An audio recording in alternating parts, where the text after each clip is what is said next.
Hey folks, No Filter Auto here. Buckle up, because today we're not reviewing a car. We're reviewing a question. A what if?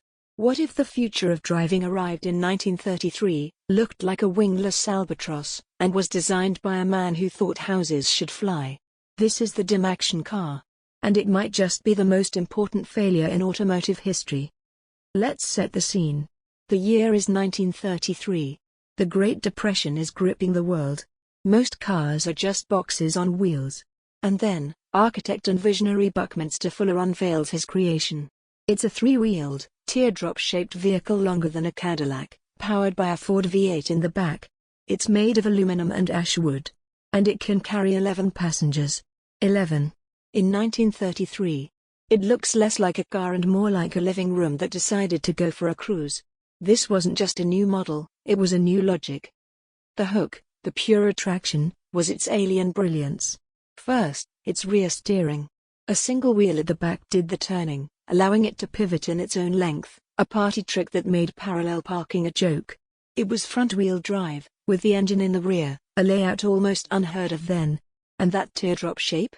That was aerodynamics in an era of bricks. Fuller claimed it could hit 120 miles per hour and get 30 miles to the gallon, numbers that would shame many cars for decades to come. The appeal wasn't luxury, it was radical efficiency and space.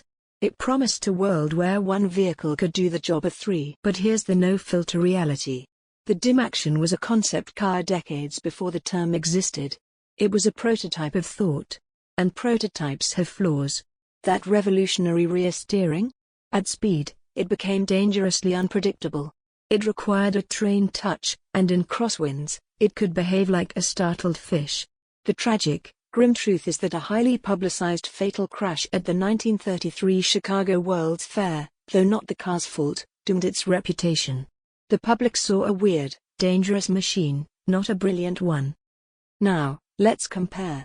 Stack the Dymaxion against its contemporary, the 1933 Ford Model B.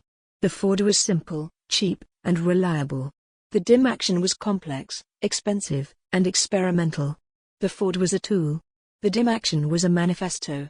One was built for the world as it was.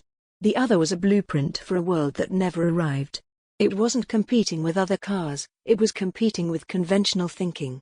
And in 1933, conventional thinking won. So, what's the legacy? The Dymaxion's DNA is everywhere you look but nowhere on the road. That teardrop shape? You see it in every wind tunnel-tested modern car. The focus on passenger space and efficiency over sheer power? That's the ethos of every minivan and crossover SUV. Rear engine, front-wheel drive layouts influenced later microcars. Fuller was playing chess while the auto industry was playing checkers. He saw the car not as a carriage, but as a landing craft for daily life. Only 3 were ever built. They weren't cars you could buy, they were ideas you could sit in. And that's the pure no-filter truth. The Dymaxion car wasn't a failure of engineering, but a failure of timing. The world wasn't ready for a vehicle that questioned every single rule.